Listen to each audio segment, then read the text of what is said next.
Chapter 11. This time it was the Cardinals jumping off to the quick lead, 3-0 in the top of the first.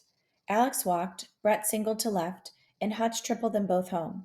At least the man working the public address system called it a triple.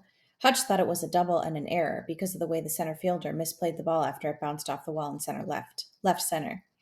Standing on third, Hutch thought they might be looking at a really big inning, but then Darrell just missed a home run the way he'd just missed one against Naples, the ball falling a few feet from the fence and left. Problem was, Darrell was sure it was a home run when it left his bat, which is why he went into his home run pose at home plate, tossing his bat away, stopping a few feet out of the batter's box, hands on hips, watching the flight of the ball, the way guys did on SportsCenter every single night. He was still standing a few feet away from the plate, hadn't even started running yet, when the ball ended up in the left fielder's glove, and all he had to show for his swing was a long, really long, sacrifice fly. Hutch thought the ball was going out too, but tagged up anyway, ran hard for the plate even though the kid had no shot of ever throwing him out. He ran so hard right through the home plate that he nearly ran into Darrell, who had backed up a few feet but was still starting toward the outfield, as if what happened there was some kind of optical illusion. Almost, Hutch said, putting the brakes on. There's no almost in baseball, Darrell said. This isn't a game of dang horseshoes, so don't give me any of your almost. Hey, Hutch said, picking up Darrell's bat for him. At least we got another run out of it. Darrell grabbed the bat away from him and said, Go captain somebody else, and walked away from him. In the third inning, the Cardinals were still ahead by a score of 4-2, and they were threatening again, bases loaded, 2 outs, a chance to blow the roof right off the semis. Darrell at the plate.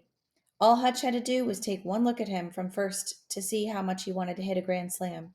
He laid off the first pitch, thinking it was high, turned and gave the ump a quick look when he called it a strike one. Then he swung through a hard fastball to get into an 0-2 hole. Some pitchers would waste one here, seeing if they could get the hitter to strike himself out. Not this pitcher. He was big and had an arm to match. He went into his windup and came with the exact opposite of a waste pitch.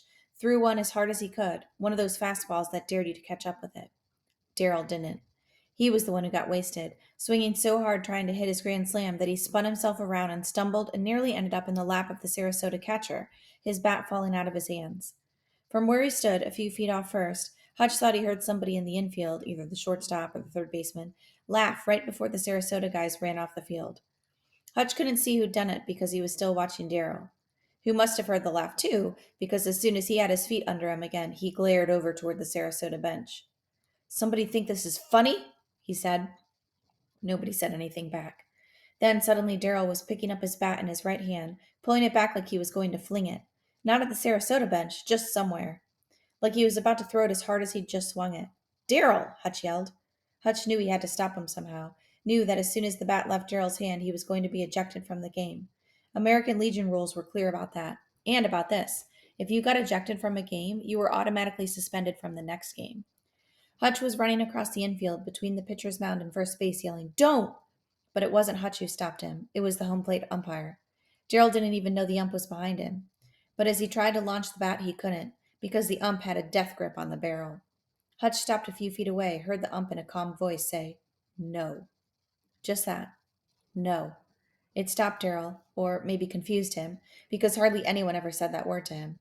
We both know you don't really want to do that, the ump said. The ump was a young black guy, a former ball player himself, named Anthony, who had already worked a bunch of their games up around Palm Beach. For a second, the two of them just stood there, Anthony and Darrell, each of them holding on to his end of the bat, like they were in a tug of war, or had come up with a new way to choose up sides.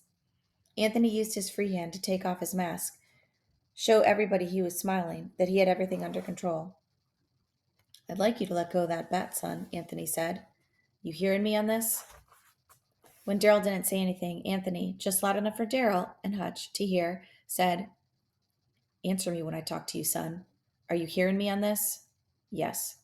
Yes, sir, I think he meant to say.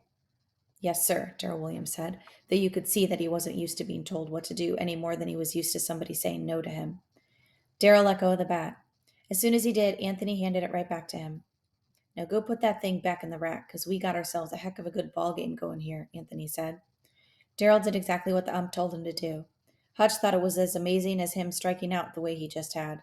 Maybe even more. Paul Garner, who had started for the Cardinals, left after the fifth with the game tied 5-5. Chris Mahoney, who started in left when Paul pitched, came on after that and shut out the Dodgers through the bottom of the eighth without allowing a base runner, the best Mahoney had pitched all season by far. By then, the Cardinals were back ahead 7-5 because Brett Connors, who hardly ever hit home runs, had hit an opposite field dart down the right field line that was fair by about 3 feet and cleared the fence by less than that. It stayed 7-5 into the bottom of the ninth. Hutch never tried to think past the next pitch when he was in the field. Sometimes he'd pretend he was the manager when the Cardinals were batting, trying to think a few batters ahead. But never when he was in the field. When he was in the field, he was in the moment, thinking what he was doing with the ball if it was hit to him, or where he was going if it was hit to somebody else. Still, with 2 outs and nobody on, and Pedro Mota having just absolutely gassed the first two Dodger hitters in their half of the ninth, he was actually thinking that they might get to the bus for once with a win that wasn't scarier than a Saw movie. No such luck. Hank Harding promptly booted a routine ground ball that would have ended the game. The next Dodger batter hit one in the hole between Hank and Darryl made a sweet play to keep the ball from going into left field. But instead of putting the ball in his pocket, he tried to make a hero throw and get the guy at first. It exploded out of his hand the way balls usually exploded off his bat, and went over Tripp's head at first and halfway up into the stands. Not only were the Cardinals not on their way to the bus, they were looking at second and third, and the Dodgers being a hit away from tying the sucker up.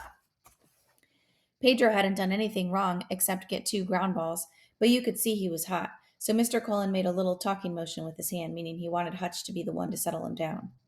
When he got to the mound, he said, "Que pasa, dude?" "Okay, this stinks," Pedro said. "So how about this?" Hutch said, trying to act as relaxed as if they were already having their post-game snack. "How about you get this guy to hit it to me this time, and we get out of Dodge?" Hutch hit him encouragingly with his glove and went back to his position. Pedro went to 2-2 on the next hitter, the little guy leading off for the Dodgers, then threw him a righteous fastball in on the guy's hands, a pitch that would have been unhittable against a free swinger. Only this guy, the Dodgers' second baseman, was the opposite of that. Hutch had noticed all game long how good he was at handling a bat. Better now, somehow muscling a flare toward short center. Hutch wasn't off with the crack of the bat because it wasn't a crack, it was more like a thud. He was still on it, focused hard on it, almost seeing inside his head where he thought it was going to land. If it landed. Hutch ran toward that spot, not taking his eyes off the ball for 1 second, blocking out everything else, going at full speed now, tracking this baby real good, knowing he was going to get there, getting ready to backhand the ball, reaching up with his glove just as Darryl, at full speed reaching for the ball himself, came crashing into him from the other direction. Two shortstops, each thinking the exact same thing. I got it.